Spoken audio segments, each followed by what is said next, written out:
Welcome into Monday Mornings with Matt and Kevin here on the Catholic Family Podcast. These two will debate real-life issues from a Catholic perspective every Monday at 9 Eastern. Topics that come up around the dinner table will be given the truth treatment with no punches held and no falsehood left standing. Sit back, relax, grab your cup of coffee, and enjoy the show. Here are your hosts, Matt and Kevin. Well, good morning, everybody. This is Monday morning, but we are, as I think many of you know, recording this on a Sunday afternoon. In fact, the Sunday right after an assassination attempt on President Donald Trump, former president, and also trying to win it again this year, of course. And, well, Matt's with me, and we're both kind of stunned. I think probably many people are. It's really one of those events in your lives that we will always remember, and we'll always remember, where we were when we heard it and stuff. Fortunately, he's not dead. I mean, seriously, I don't care what you believe about Trump or what your feelings are about any of this. Thank goodness he's not dead. And I mean, I think that's what we really have to say. And I think we could say thank God. I mean, because what would have happened to this country if it had happened? And I'd say the same if it was Joe Biden who had gotten shot in the head. That's a terrible, horrific thing to happen, and it should not happen in America. So thank goodness that's not what happened. Matt, what are your first? I was asleep, so I didn't really see. I saw kind of the after, shocks of it. But how did you see it? Yeah, I tried to get Brittany Pettibone to come on with us, but she wasn't available. I wanted to see if she could come on and join us to comment on this, but hopefully sometime in the future she'll be able to join us and have a conversation. So it's funny because there's so many different angles, I think, to approach this conversation with. I mean, kind of as you just said there, Kev, we were literally millimeters away from a historical, how would you even say this? Just a historically alternating event. Yeah. Literally millimeters. And I remember I had it on, and all of these thoughts were going through my head about different angles about what just happened and what would happen. And that was one of them. Where would we be right now as a country if Donald Trump didn't turn his head to the right? I mean, that is absolutely where we stand right now. They were pointing at a graph on the board there that was projected, and he turned his head to the right to kind of point at it, and that changed the angle of the bullet. There is a photograph of the bullet going right. I don't know if you saw that. You can see the bullet went through his ear and then right behind his head.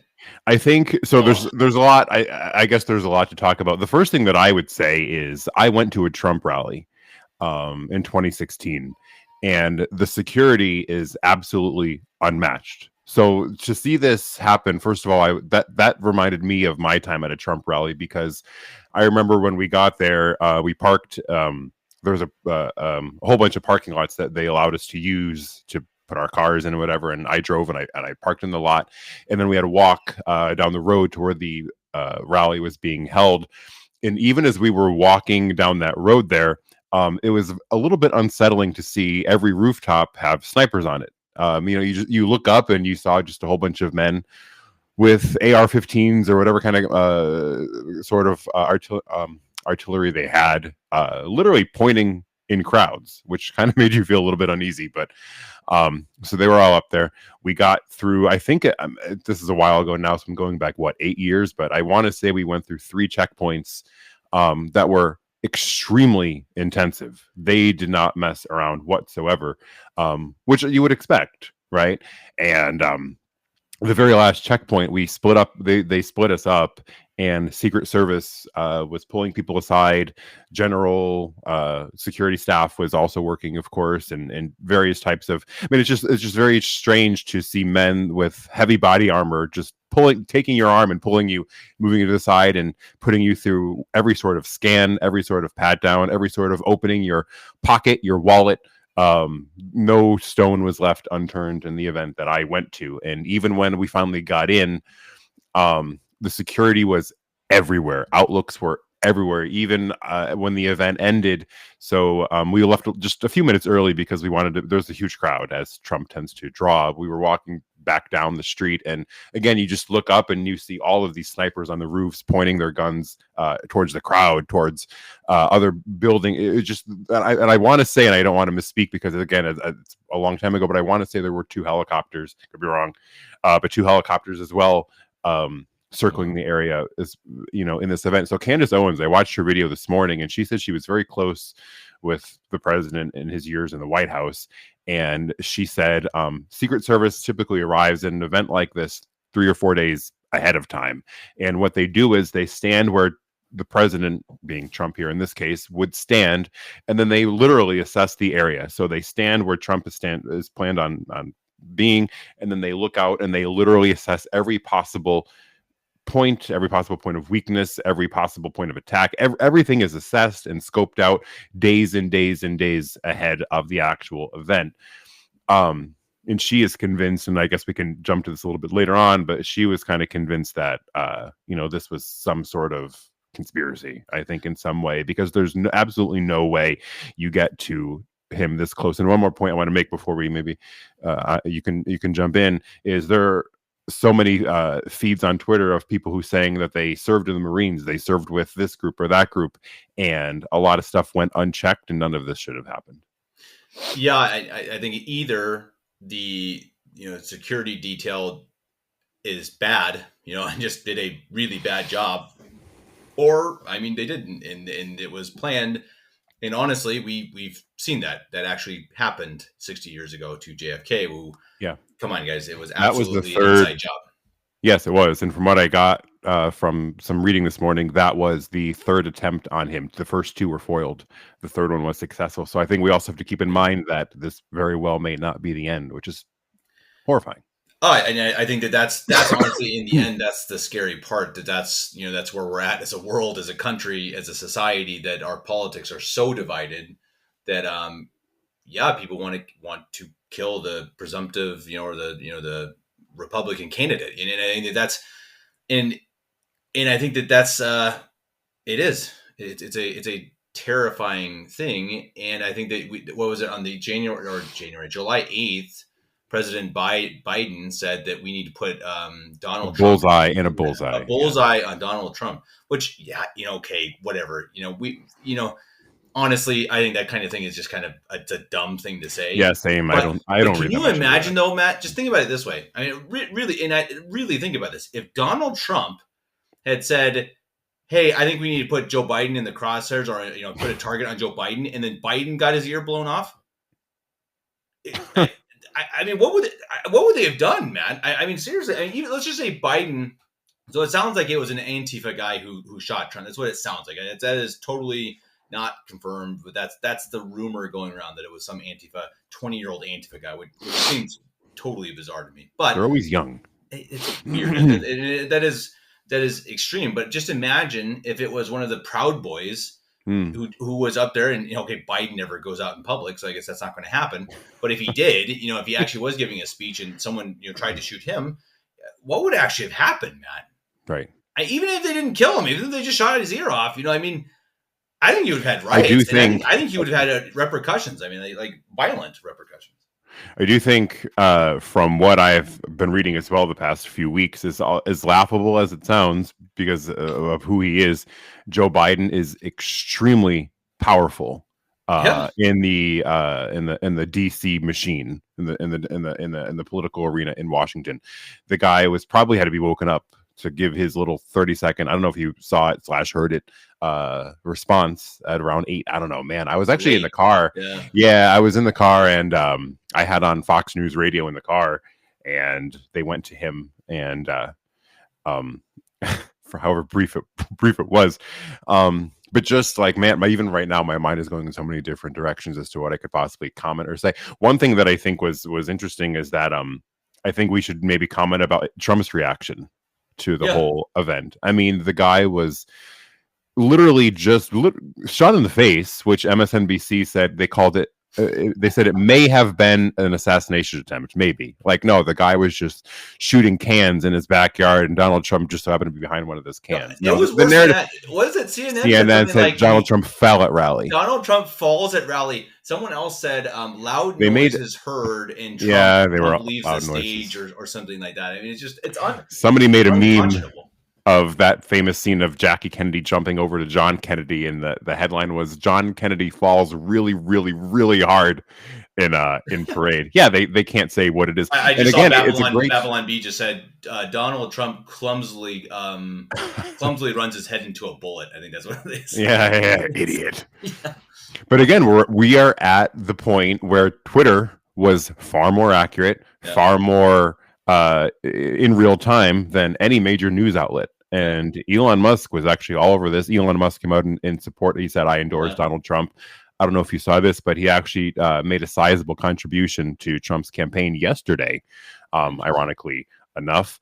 Some more interesting facts. It was the anniversary of Our Lady of Fatima's, one of her apparitions yesterday. And it was however many years ago on that date where Trump was presented with Our Lady of Fatima statue in the White House and actually put it on display in the White House. And I guess while we're on that topic of faith, Archbishop Vigano, who has been in the news a little bit lately, released a statement. I guess I can read that here. I don't know if you read this yet, Kev, but Archbishop Vigano said, he's very pro-Trump from what I have gathered from the things that he said. And now here, adding to the previous criminal, this is Archbishop Vigano, adding to the previous criminal attacks against avowedly anti-global political leaders, it is now a terrible attempt to eliminate President Donald J. Trump, the leading opponent of the radical globalist left. We are deeply grateful to our Lord who saved this brave warrior, who did not lack the strength to stand up and invite his supporters to fight.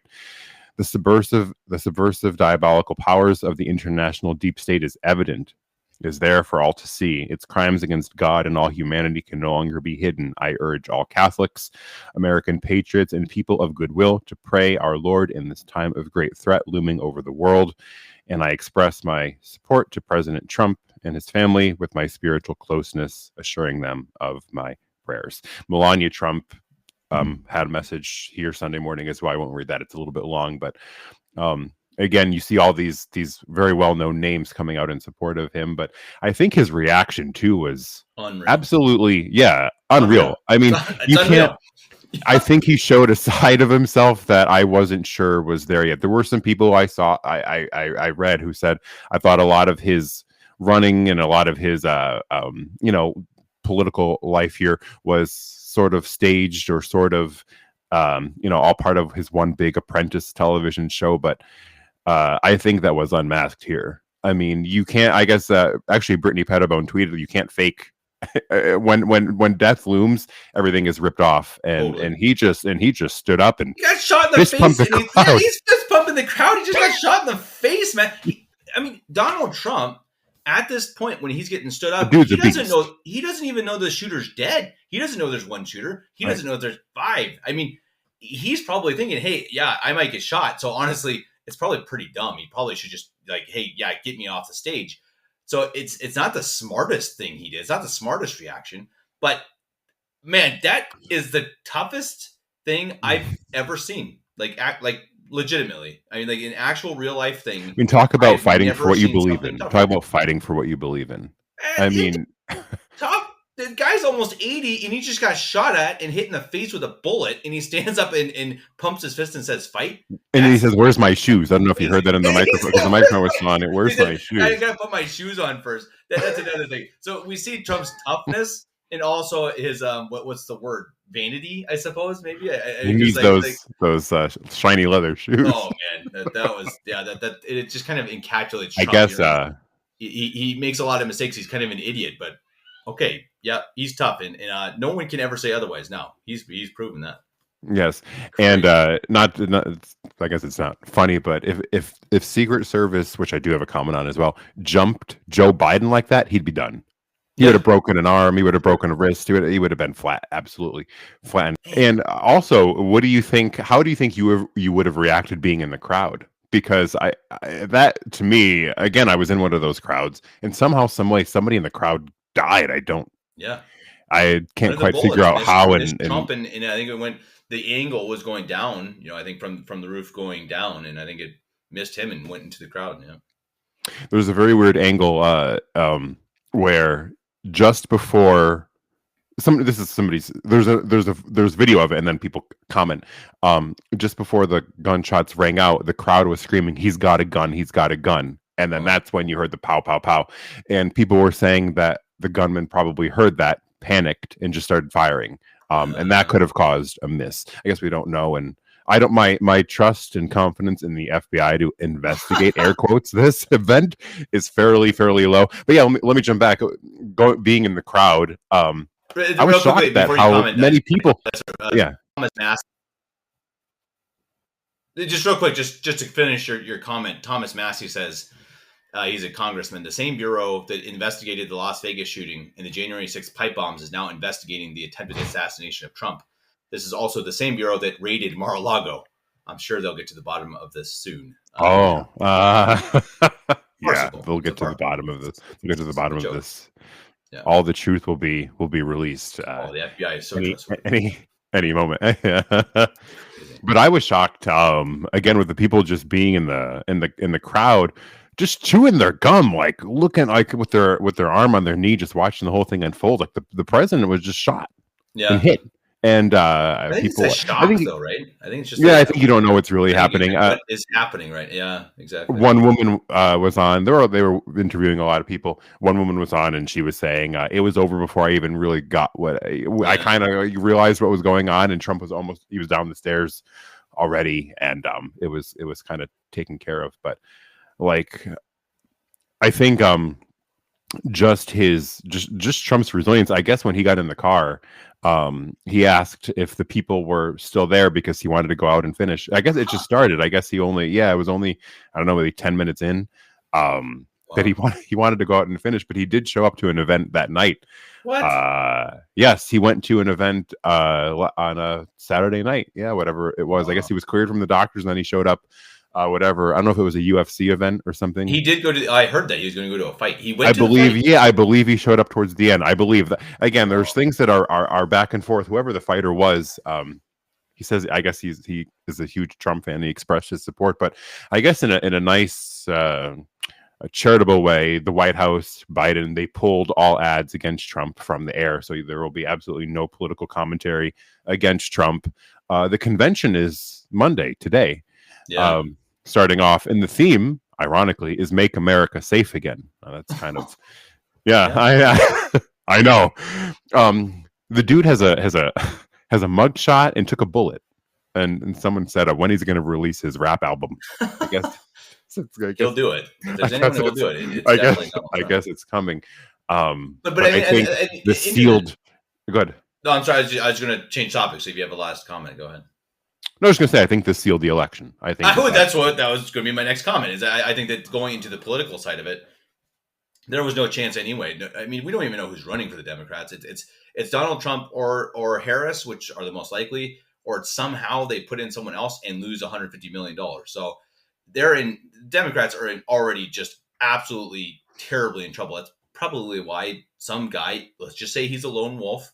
We don't know. He's a lone wolf. Decided that, hey, we can't let this happen. We can't let Trump win, so I'm going to go shoot him because that's the one way we fix this. And I do think it means Trump absolutely needs to pick a VP, hopefully on Monday, and he's got to pick a good one. It cannot be Mike Pence. It can't be this milquetoast little loser to get extra votes. Trump's going to win as long as he's not shot. And so he's got to pick someone like Vivek.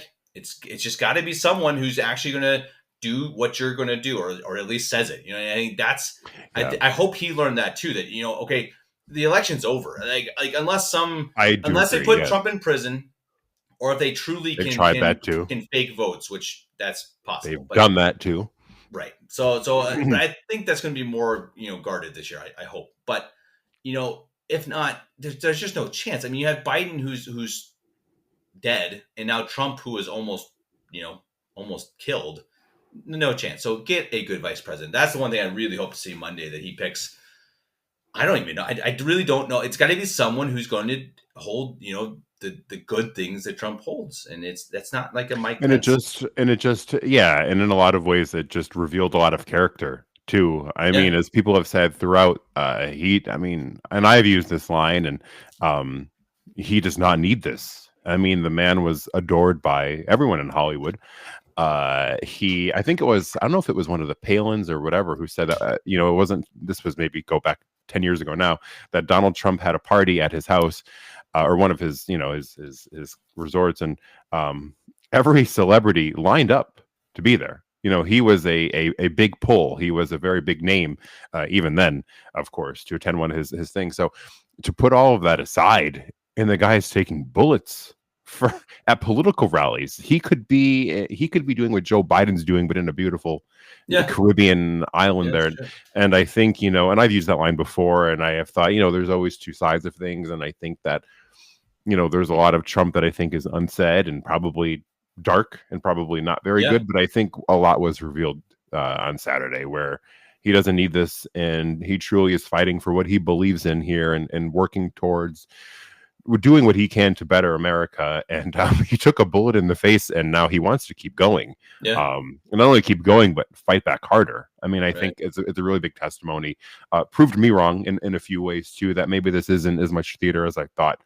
Well, and when I think, heard the first story that Trump got shot and that it hit his ear, or that he was shot at, I was like, I'm going to totally admit, my first thought was, whoa, that's crazy. Second thought was, boy, that really is, if you're one of these black pillars, conspiracy theorists, that Trump's the bad guy, this is the perfect thing for it is. And I totally admit that. So if you're a black pillar, I understand why you're sitting there like, this is all planned. But man, then you watch the video, and the bullet took the top of his ear off.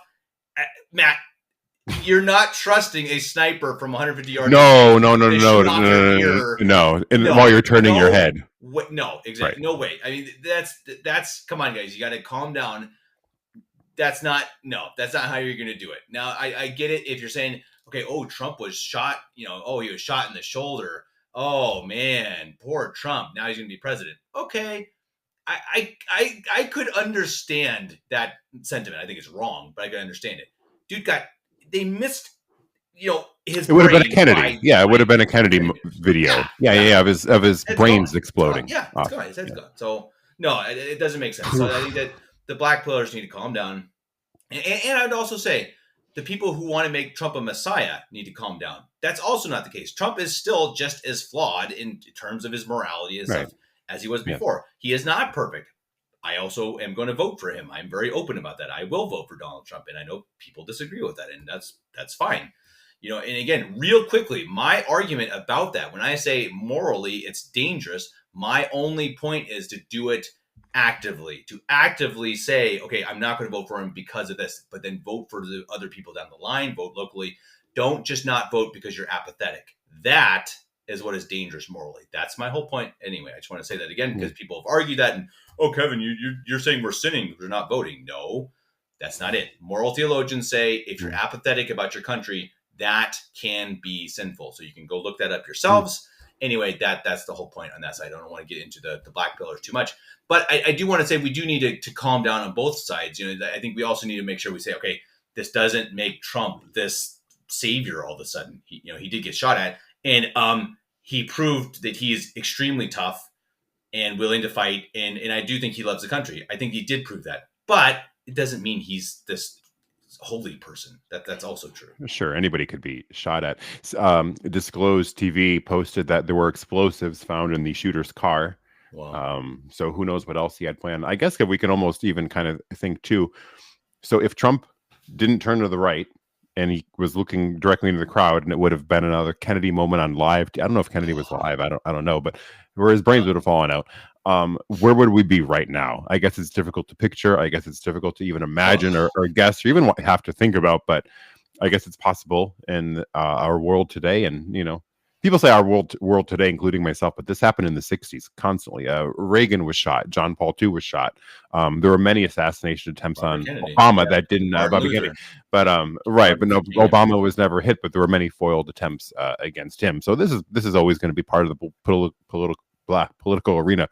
But where would we be, and what would they do? I don't really even know what a process would be. I would assume an election would still be held, but who and when and how? I'm telling you, man. I could have seen it becoming a civil war type thing. I think people would have lost their minds, and I think you would have had a lot of people dying. And I think it's possible that I do, yeah. And I think it's possible that Joe Biden would have called off the elections. It's like what they did in Ukraine. Sorry, guys, we can't do elections because we're in the state of war. That would have been convenient. Yeah, and I think that could be what would happen. I think that's why deep down Joe Biden might say, "Oh, we're really sorry for you," but best case scenario for them is if Trump dies. I mean, and if Trump is killed, it's also probably a great scenario too, because it's going to start really a bloody. I think Trump supporters are also pretty rabid. Let's be honest. Yes, many of them. Yes, and have a lot of guns. Yes. When I went to the rally with him, first I got to say it was one of the most fun events that I've ever attended. It was an absolute blast. The people there were great. Very friendly, very fun to chat with, all different walks of life, old men, old women, young men, young women, everything you can imagine. Just a lot of fun to talk with all those people. But yes, we're very, very rabid. And some, especially among evangelicals, view him literally as being lowered from heaven to govern over us. And they've compared these crazy things to Trump and Christ, and it really... It's insane. It's insane. And it is, and it's dangerous. It's bad. I mean, I see, that's where I agree with the black pillars. That type of thought and thinking and action that's bad. That's dangerous. It's dumb.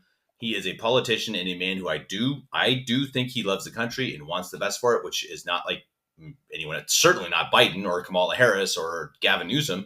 Kamala. Anyone who argues against that, I think you're just being foolish. But yeah, he is not. I don't know, but I wonder though what a process would be if the unthinkable happened yesterday. Would there be another vote? No, I doubt they will vote again because the guy who won died. Would somebody be put in? Would they have a vice president? So you'd have to. I think you would have to run a primary. Maybe on the spur. You'd probably say the Republican. What is it called? Republican. Well, the convention and the delegates could nominate, which really what happens at the convention, right, is the delegates confirm the people's vote. But they could, you could have an open. I think there have been a couple people who suggest the Democrats have an open convention where Biden is challenged. With that, and they don't ever doubt. They don't ever go against the so-called will of the people. That's this week too. Isn't it the Democratic convention this week too? No, I think it's the week after.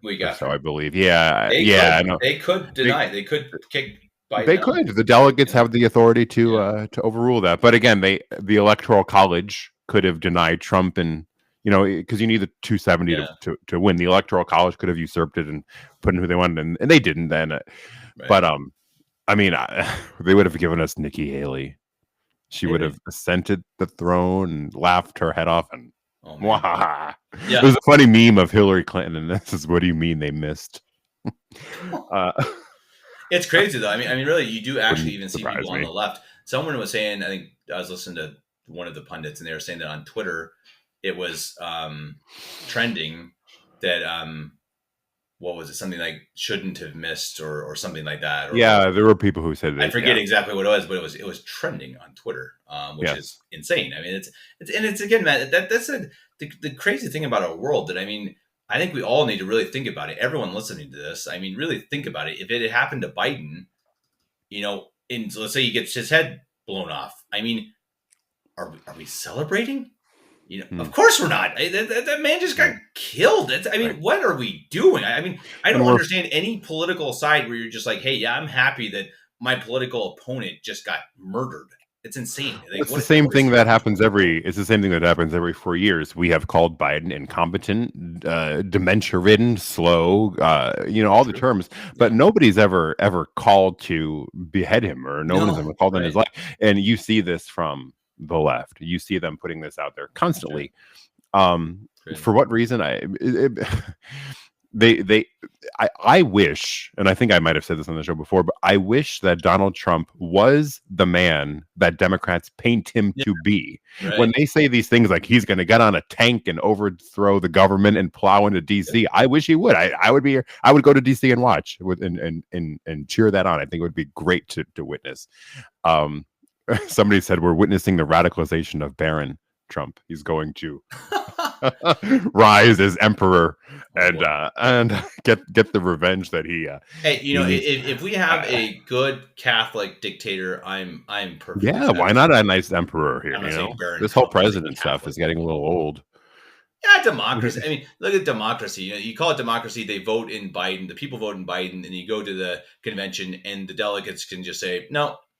Yeah, very, very democratic. Yeah. It's a great system. Yeah, come on, give me a break. I mean, it's one of these things that we think we have this perfect system, and it very much is not. No. Bring on a dictator. I know that's a very, people do not like that idea, and I think dictators also, of course, have their problems when they're bad, but I don't think that this great answer, to everything is a democracy, and I just don't buy that. Kind of a little different angle here, but the Republican Party, they removed a lot of pro-life language from their platform this past week. And I have to say, and we've talked about this before too, Kev, is Mike Pence is actually very strong on the issue of life. He seems to be very outspoken about abortion and delivers pretty good responses and positions on the issue. And he spoke out against this. And I think really what we're seeing is the Republican Party and their platform and the language that they're using is really what the Democrats were in the 90s and early 2000s. I think a lot of it has just shifted over a little bit. Mike Pence released a really good statement about saying many Republicans, many conservatives are very pro-life, and they found refuge in the Republican Party. I don't know. I'll spare my thoughts there, but I think, a lot is being lost here. And I think really I guess you've got to take your wins, but I'm pretty sure now that the Republican Party is satisfied with what happened. Roe v. Wade was overturned, which constitutionally, yes. Well, it went to the states. It's a topic that's going to lose you the vote. It just is. That's just a fact. It's terrible. And that's the debate. True. That's the debate, right? You will lose the presidency. And they will, and that's Trump's point. But is he wrong to do that? And that's where I think there's that moral dilemma of because he has actually said straightforward, if we push these, because Ben Carson has called for a national abortion ban, and Trump has said if we push these issues, we will lose. We can't afford to lose. We need to win. Morally, is that correct? Like, do you need to soften your stance in order to win and then govern differently? I don't know, but I think it's a point to make. If you ran on the correct position, which is abortion ends a human life and is a mortal sin, and life begins at conception, all abortion should be never permitted, you will lose. You will not go anywhere. For sure. So there's no chance. So where do you stand as a candidate? Do you present yourself as someone in the middle and then govern differently? People would say, well, we didn't get what we're voting for. You can never, that I know morally, you can never stand for something immoral. So I guys, I'm no moral authority as everyone knows. I do think that I can understand if you're just saying we're just not going to even talk about it. It's just not even, we're just going to leave it. We're not going to talk about it. We're going to say, hey, look, it's the state level. The federal government has nothing to do with it. Which I think they're happy with. If you don't like it in your state, vote out your senators. Vote, and you go in the state level, vote them out. Et cetera, et cetera. And I think that I personally think that could be a moral way, because I think it's absolutely true. If right now, in the way the world is, the way America is, if you go hardcore pro-life, you're not going to win the presidency. Maybe in a state, but not the presidency. Yeah, of course. And I think it's a big reason why Trump lost. Actually, I think he was harder on abortion, and I think that was a big reason because women talk about women again, guys. Talk about why maybe women shouldn't have the vote. They're the ones who vote in the Democrats because they have these really stupid opinions that are based on their emotions, and they're bad. Women are ruining democratic systems. It's just true, guys. I know no one likes to hear that, and I know the women listening to this channel, of course, are not the problem. I totally understand that. They typically agree. True, but you have to understand. Look at the demographics of who's voting in Democrats and evil people. It is primarily white women. and you watch those debates where a cast of voters has that little knob where they turn, so as the candidate is speaking, I mentioned this on the show here before as well, but as the candidate is speaking, you turn your dial. It's like one big circle knob, and you kind of, the more you agree with what a person is saying, you turn to the right. The more you disagree with what they're saying, you turn to the left. So it kind of gets the pulse of the crowd as to what their positions are as you speak. And every time throughout the debates, whether Sarah Palin, Paul Ryan, Mike Pence, whoever, when they speak about abortion very strongly, those dials tank. It is a very unpopular issue to push what the Republican Party has rightfully pushed. It just doesn't do well overall. And I think that's one of the points too with the way our country is set up, or shouldn't be set up, or should be set up, is they don't want this overall one unifying nation. They want to be able to say, if you don't like the laws of abortion in Pennsylvania, go to Oklahoma, where abortion is practically outlawed. You have the ability to move to those states. If you don't like what you have here, go there. That was kind of the issue. And it's always struck me too that, like, because how you said you can win a pro-life race in a state. It's always fascinating to me that how differently states think. Like you have some states that are so deeply red, and some states that are so deeply blue. And I've always wondered, like, at the core, what is it? Where is it that, like, a state, I think maybe Missouri might be one, where 80% of its voters say abortion should be outlawed without exception. And then you have California, where 90% of its voters say abortion should never be outlawed. Where is this disconnect? I think it's a very strange system if you really think about it. Do you have any thoughts, like why some states are so vastly different from one another? Population? I mean, I think it's honestly, people are drawn, wealthy people are drawn to a certain area. I think California is beautiful, so wealthy people go there, and wealthy people don't have a grasp on reality. They want everything easy, etc. And so I think that there, and I guess that's being wealthy people is not necessarily the correct way, but there's a certain type of people who go to a certain type of place, and I think that it just attracts people. Well, the middle of nowhere, South Dakota, is people who are tough. They're hard workers. They understand the reality of the world. They have to, because they live in a hard place.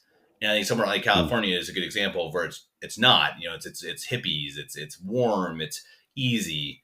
And I think that's just, after generations, that's what rubs off. So I think it's a generational thing that, and I think you see people moving from California to Texas because they hate California because, well, they're governed badly because they voted in bad governing. And so now Texas is going blue, but New York is going red.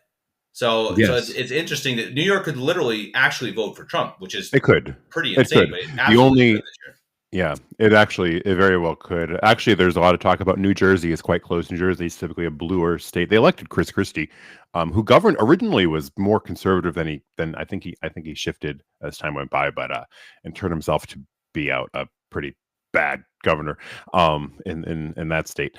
But I think there will be some shifts that we will see. I mean, I still think, I know people, Georgia is usually a pretty safe conservative Republican state, and I have some friends in Georgia who have assured me that Joe Biden did not beat Donald Trump in Georgia. They said Donald Trump was a very stronghold in Georgia for Donald Trump, and there's no way. I think New York is definitely in play again. It's New York City. That whole upstate New York will go bright red. The whole thing. Sure. It's the city that is going to dictate who wins, and I think it'll be closer. But I think you're right. Kind of where we started with, the VP pick is going to be big now, and I wonder if what happened maybe changed Trump's mind a little bit.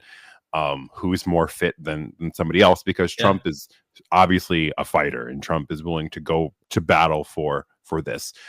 Maybe he sees some men who are not quite there in their or women in their approach towards how things are going. So maybe it will change. I think you can't go with a Nikki Haley, or not Nikki Haley, Tulsi Gabbard. Because I think Tulsi Gabbard, again, I think should make a lot of sense, because if you want to earn some votes from different areas, she would definitely be a decent pick. But I don't think she makes sense, because now you're saying, hey, I might get killed, and okay, I don't really want Tulsi Gabbard running the country. As a vice president, sure. As someone who can help me run, who help me win. But I think you got to have someone more like Vivek, someone like who's the Ohio senator? Oh yeah. I was just thinking of his name. I know who you're talking about. I could Ah, picture him. I can't think of. JD Vance. JD Vance. And Oh, JD JD Vance. Vance. So Yeah, he's a new yeah. senator, and I he's been mentioned a lot. He's a very he's a very Marine. conservative guy. I could see someone like that, someone like Vivek. And I think There are a lot of people upset that might have with to happen. Vance's. Yeah, there are a lot of people upset with Vance's abortion views. Yeah, I'd say I don't know that. I don't know much about him, honestly. Yeah. He was actually he's a Catholic, but actually to jump in on that, you actually see we were talking about the color of states and all that.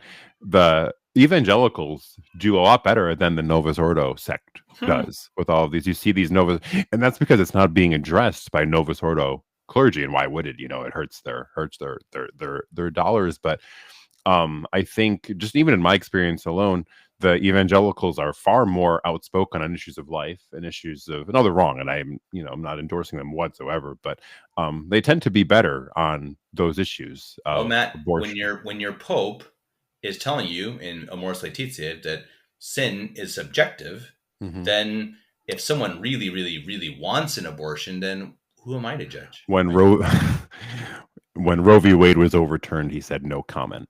Yeah, that was the first thing that but it's he needed a moment. The Catholic Church, as far as most people know it, has an evil Pope. So why do we expect anyone downstream to have good opinions? I think that's quite clear. I mean, Biden, Pelosi, these people should very clearly be outside the church, and they're very clearly not. So you look at the numbers of those who attend the traditional mass, whether it be, who knows, with whatever Ecclesia Dei group or what have you, but those who oppose abortion in those groups are 98%. Should be 100, but 98% in there. And then you look at the Novus Ordo numbers, and it's like 51 or something like that. So there's that split. But yeah, anyway, back to that really quick as well. I think because Trump has said whoever I choose needs to be able to succeed me, needs to be able to take over, and that's a top trait in a vice president. Should anything happen to me, they need to be able to take over and run the country. And yeah, maybe you're right. Maybe Tulsi wouldn't suddenly be a stronger choice. I think I agree with you. I think there are a lot of people who shut her out completely. I think she would be a strong, or would have been a pretty strong pick for a lot of different reasons. But now, man, I hope that it's not Rubio. That's really what I have been kind of arguing about. I just hope he wouldn't do that. And I don't know why he's been so highly. I mean, Trump knows about the, I don't know. I think that would be a bad. I think if he picks Rubio, Trump could lose. I think that's how bad Rubio could be. I think Trump could Candace Owens said that if it's him, she won't vote for Trump. I think he will. Which is Owens? Yeah, Candace Owens and Tucker Carlson. Tucker Carlson said if it's Rubio, I will not support Trump. Wow. And Vivek seems to be a very popular choice because Rubio was supposed to be the darling of the Republican Party, and he did poorly. People don't want. I think that mold of Republicans is done with. The McCains, the Romneys, the Bushes. That people are. Yeah, exactly. Yeah, I say we. I'm not a registered Republican, but Americans have moved on from that. The Republicans have moved on. They're done with that crop of Republicans. More the ones who are doing well are the Viveks, obviously the Trumps. I think Sarah Palin catapulted a lot of this because I think Sarah Palin, when McCain brought her in very randomly from Alaska, she had an America First kind of a little bit more. She was far more conservative in a lot of her policies than most of the Republicans were at the time. That's when the Tea Party was born. Remember that whole movement? And that was they called it a far right movement of the Republican Party. I think that kind of birthed where we are today because she was one of the first candidates to come out and say she supports Trump in 2015-ish or so. So yeah, I think she was actually, as terrible as she was, I think she kind of birthed that angle of the Republican Party that I think the country is headed towards now. I don't think you'll see if elections are fair and honest and balanced, I don't think you'll see a Romney or a Bush come out of any election in a while. I think you'll see Tucker Carlson have a better shot than some of these people. But who knows what details will come out? Who knows what else we will learn about all of this? And again, millimeters away from an altering event in our country's history. Who knows, man? Hate to think about it. Well, I just asked. I wrote a note to my priest here, and I asked if I could have a mass said for the conversion of America. I don't know if that's possible. I guess maybe it is. I'll see what he says, but I think I highly recommend that for everyone to pray for our country very sincerely, pray for America, and pray for Donald Trump, pray for Joe Biden. I mean, pray for our leaders. I mean, that's we really look at the litany of the saints. You're praying for the princes of the world, and even if they deserve to be or not, they are the ones who hold the country in their hands, and we want them to do that well. You want to know what's funny? Pray for them. Yeah, last week at Mass, Father does this every year around the 4th of July. There's a prayer for the leaders of our country that he always prays with us after Mass.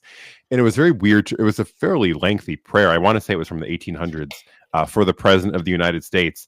And like we said some lines in that prayer, and I cringed a little bit because they actually they speak quite highly of the president in the prayer for America's leaders, and I'm just like, ooh, it doesn't quite fit the description here in the prayer. I don't know, I'm gonna butcher it, but it's like I think I have a copy with me, but you pray for his firm resolve and all of these things, and it's like, dude doesn't even have a firm resolve. But you pray for him to have it. Right. We should pray.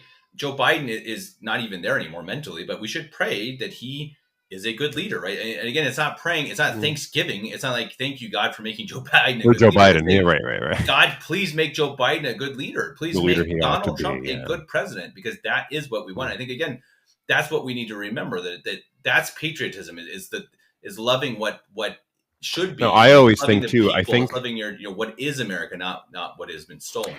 I think what is a very good prayer as well, and I've done this, is kind of going off of our show last week, which did very well in the views and in the comments and all of it. I've read we got a lot of comments, which were really great to read through and comment on. Praying for the conversion. How wonderful would it be if Donald Trump converted to true Roman Catholicism? Yeah. I mean, that would be beautiful. He is someone, and Melania is a Catholic. But how beautiful. Yeah, right, yeah, exactly. Yeah. But it's probably so were the Kennedys. But they have a very good eye for beauty. I think they have a very good eye. Look at their houses. I mean, they're very elaborate in their decor and whatnot. And even how they did the White House throughout the years, they're very, very stylish and very elegant. Imagine what they could do if they left all their icons, our worship, and we put those images in the White House. Imagine if Donald Trump converted to true authentic Catholicism and had a beautiful image of the Sacred Heart in his office. We can pray for that. Amen. That would be a beautiful thing. You watch his address from the Oval Office, in that desk area that has been so famously seen on TV, and there's Our Lady of Guadalupe. Imagine that. Oh man, that's where it's that would be incredible. Where it's at. And that's, again, exactly. And we're not saying I'm sure Biden has nothing like that in the Oval Office right now. I'm sure he has absolutely nothing like that. I would not imagine so. Anyway, no, absolutely, Matt. It's been fun. As always, everyone, please like, comment, share, subscribe, all of that stuff. And really, please comment. What do you think happened? And we will even take black pillars if you really think that it was a plan by Donald Trump to shoot off the tip of his ear by the greatest marksman of all time. Let us know, because that we do want to hear your comments. Just be nice. Guys, the one thing we absolutely cannot say is that we wish he had been shot. That I can really say that is sinful. You cannot say that. I don't care who it is. I don't care if it's Joe Biden. That is not a good thing to say. We can't say that kind of stuff. So let's just not. Let's act like Christians, Catholics, like we are. And I'm not saying anyone's done that, but I have seen comments other places that are pushing it. Very much pushing it. So let's be charitable and remember that he has a soul, and it's going to heaven or hell whenever he dies. Yes. And let's certainly hope that he and all of us are prepared in the right way for eternity. Matt, until next week, God bless you.